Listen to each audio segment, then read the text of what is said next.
안녕하세요, 한블라입니다. 오랜만에 영화 이야기를 해보겠습니다. 올해 코로나 거리두기가 끝나면서 정말 침체되었던 영화판이 들썩이고 있는데요. 그에 따라 올해 정말 대단한 작품이 여럿 등장했습니다. DC의 배트맨, 그리고 3년 만에 1000만 관객을 달성한 마동석의 범죄도시 2, 영원한 클래스를 증명한 톰 크루즈의 탑건 매버릭, 칸에서 감독상을 거머쥔 박찬욱 감독의 헤어질 결심, 칸 나무주연상이 빛나는 송강호의 브로커, 그리고 마블의 닥터 스트레인지와 토르까지, 그리고 이에 맞춰 CGV 롯데시네마 메가박스의 영화 티켓 가격 인상까지 정말 완벽한 한 해가 되지 않을까 싶은데요.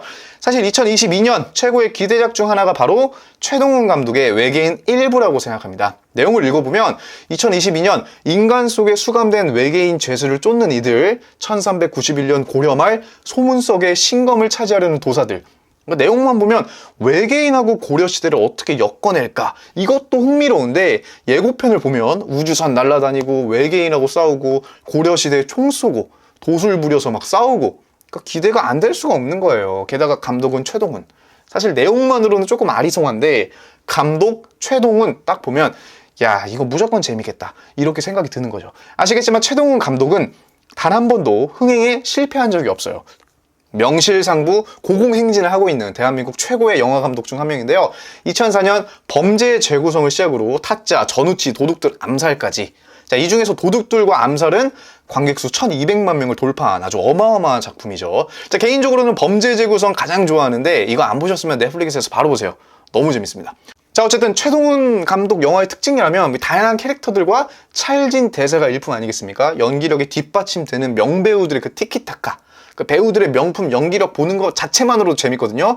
그리고 K-POP 무비라고 하는 이 범죄 영화, 최동훈 감독이 우리나라에서는 이 K-POP 무비의 가히 거장이라고 할 만큼 잘 만드는 걸로 유명한데요.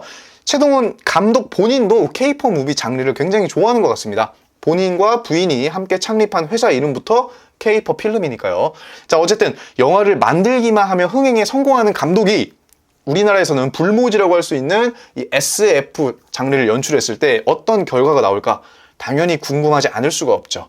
오랜 기다림 끝에 2022년 7월 20일 개봉을 했는데요. 개봉 이틀 28만 명이라는 관객수를 동원하면서 기대에 조금 못 미치는 거 아닌가라는 생각이 듭니다. 외계인의 출연진 역시 호화 캐스팅, 연기력이 보장된 배우들로 아주 가득한데요. 류준열, 김태리, 김우빈, 소지섭, 염정아, 조우진 등등. 특히 김우빈 같은 경우는 오랜 투병 생활을 딛고 6년 만에 복귀하는 작품이니만큼 더욱더 의미가 있는 작품이라고 생각합니다. 외계인은 1부, 2부 동시 촬영을 했고 1부는 2022년, 2부는 2023년 개봉 예정인데요. 1부만 해도 제작비가 330억이 투입되었다고 해요. 그러니까 2부까지 합치면 제작비가 어마어마할 겁니다. 1부 같은 경우는 손익분기점이 무려 730만 명 정도입니다. 한국판 어벤져스를 만들고 싶었다는 최동훈 감독, 과연 외계인은 어떤 영화였을까? 제 개인적인 감상평을 이제부터 말씀드릴 건데요. 스포일러는 거의 없습니다. 사실 스포일러를 할 만큼 반전이나 그런 요소가 없긴 해요. 어쨌든 영화 시간이 2시간 반 정도 되는데요. 보는 내내 저는 계속 시계를 힐끔힐끔 봤습니다. 언제 끝나나? 조금 지루했습니다. 마치 넷플릭스 영화를 영화관에서 보는 느낌? 넷플릭스 영화는 집에서 핸드폰 만지면서 봐야 재밌는데 그걸 못하니까 너무 힘들었고요. 일단 영화를 보기 전에 마치 전우치와 비슷한 스타일이 아닐까 생각했는데 전우치와는 아주 다른 스타일의 영화였고, 과거 파트와 이 현대 파트가 어울리는 듯 어울리지 않는, 마치 물과 기름을 뒤섞은 듯한 느낌이었어요. 저는 개인적으로 도사 역할을 맡은 류준열에 대해 의심이 많았거든요. 류준열을 너무 좋아하긴 해도 고려시대와 류준열이 과연 잘 어울릴까? 그리고 계속 강동원과 비교가 되는 거예요. 근데 류준열은 역시 류준열이다. 아주 캐릭터와 찰떡궁합이었다고 생각하고요. 반면에 이제 현대 파트에서 로봇 역할을 맡은 김우빈, 소지섭의 연기력은 개인적으로 조금 별로였습니다. 어쩌면은 이 둘이 맡은 캐릭터 자체가 매력이 없는 걸 수도 있겠네요. 잘생겨서 부러워하는 거 절대 아니고요. 역시 최동훈 감독의 영화는 코믹한 요소가 또 있는데, 코믹한 부분은 류준열과 그 조연들이 맡았고 이 진지한 부분은 김우빈, 소지섭이 맡았다고 생각하는데 이게 또 어우러지지 못한 게 또 아쉽습니다. 왜냐면 과거 작품을 보면 코믹하면서 가벼운 캐릭터가 있으면 반대로 무게감 있는 캐릭터가 나와서 그 중심을 잘 잡아줬다고 생각하는데요.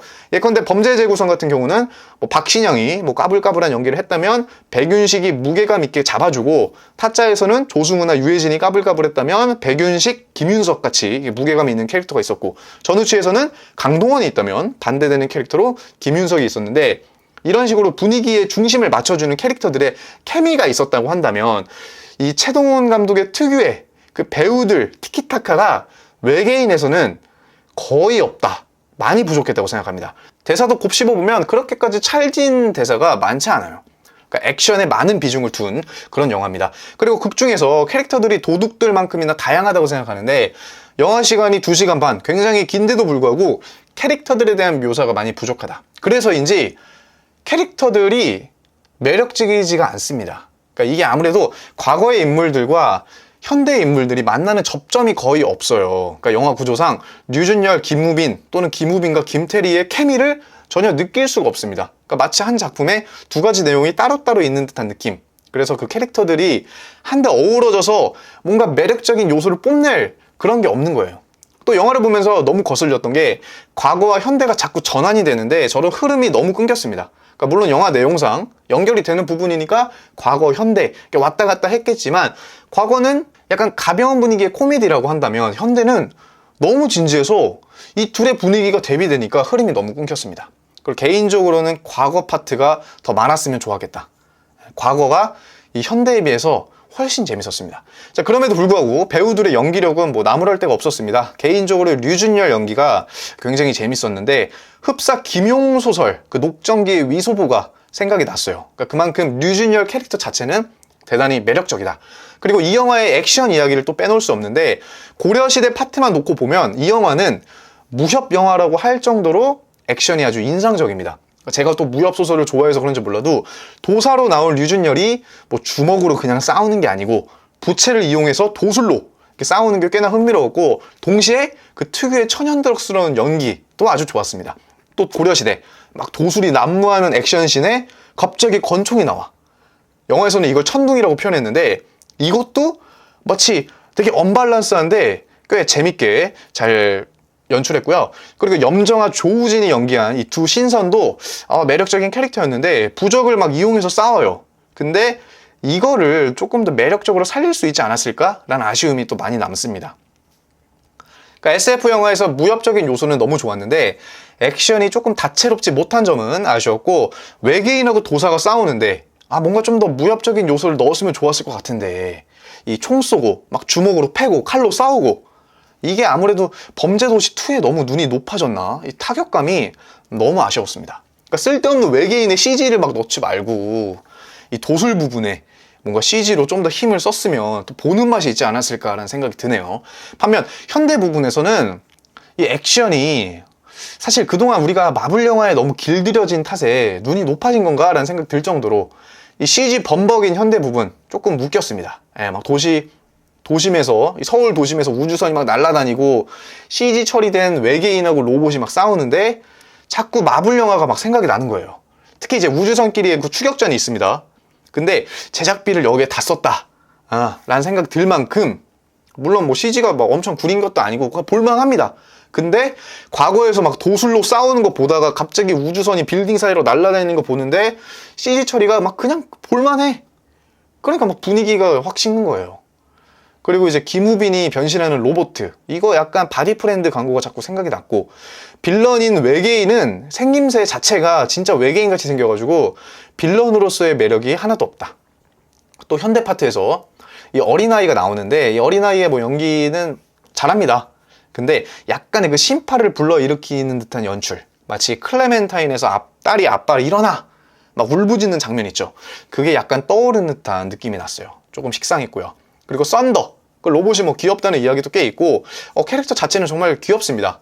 괜찮은데 더빙이 약간 이야기의 흐름을 막 끊어먹을 정도로 저는 너무 거슬렸어요. 그리고 개인적으로 또 아쉬웠던 점은 아무래도 1부, 2부 나눠진 만큼 이제 1부에서 세계관이나 뭐 캐릭터들 관련 설명이 필요한 건 사실인데요. 그거를 그냥 말로만 설명하는 게 좀 지루하기도 하고 최동원 감독이라면 더 위트 있게 혹은 영상으로 다채롭게 이거를 보여줄 수 있지 않았을까? 라는 개인적인 아쉬움도 있고요. 마지막으로 정말 또 아쉬웠던 점은 이런 영화들은 의뢰, 뭐 주인공이 처음에는 힘이 약해. 그래서 적을 막 이기지 못하다가 어떤 일을 겪으면서 성장을 하고 적을 무찌르는 뭐 그런 약간 패턴 아니겠습니까? 뭐 가령 주성치의 쿵푸엇을 보면 보잘것없는 주인공이 사실 엄청난 잠재력을 갖고 있다는 복선이 영화 내내 깔려있고 막 일련의 사태를 겪으면서 결국 무림 고수가 돼서 깨달음으로 이 적을 무찌르는 패턴. 근데 외계인은 류준열이 애초에 도사로 나오고 김태리 역시 잘 싸워요. 물론 얘네들이 왜 잘 싸우는지는 영화에서 나름 설명이 되니까 납득할 수 있어. 근데 류준열 같은 경우는 초반에 약합니다. 자, 그럼에도 영화 중간에 무슨 힘을 키우기 위해서 뭐 수행을 한다거나 이런 과정이 묘사되어 있지 않아요. 물론 시련을 겪는 과정이 있긴 한데 명분이 너무 약해요. 하지만 결국 마지막에는 성장해서 힘이 세져. 그래서 다 이겨. 이런 패턴. 약간 납득이 안 가는 거죠. 그리고 개그 캐릭터는 마지막에 약간 해탈한 듯 꼭 진지해집니다. 이런 부분이 좀 식상하지 않았나. 어쨌든 뭐 개인적인 아쉬움이고요. 저는 이제 기대한 것에 비해서 너무 많이 실망했는데 같이 본 친구는 너무 재밌다고 박수를 짝짝짝 치면서 그야말로 이 영화는 호불호가 아주 명확한 영화가 아닐까 생각합니다. 아까 말씀드렸다시피 국산 SF 영화의 불모지라고 할 수 있는 우리나라에서 이런 도전을 했다는 것 자체가 정말 대단하고 제작비가 많이 들어간 만큼 뭐 CG 퀄리티나 뭐 이런 것들은 나쁘지가 않습니다.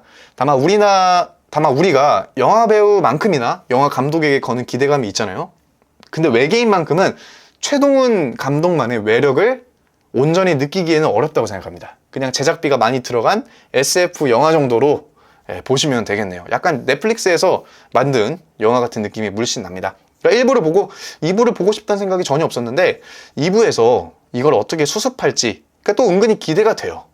그리고 아무래도 1부에서 슬쩍 보여줬던 뭐 류준열하고 김태리의 매력을 2부에서는 뭐 한껏 발산하지 않을까라는 근거 없는 기대감도 가져보고 싶고요. 그리고 2부에서 또 더욱더 매력적인 빌런이 좀 등장을 했으면 좋겠다라는 희망을 또 가져봅니다. 그러니까 결론은 기대를 하지 않고 보면 꽤나 재밌게 볼 수 있는 영화입니다. 자, 올 여름 뭐 최고의 기대작이라고 할 수 있는 외계인이 개봉했으니까 얼른 영화관에 가서 즐겁게 재미있게 보시길 바라겠습니다. 오늘도 영상 시청 감사하고요. 다음에 또 만나겠습니다. 감사합니다.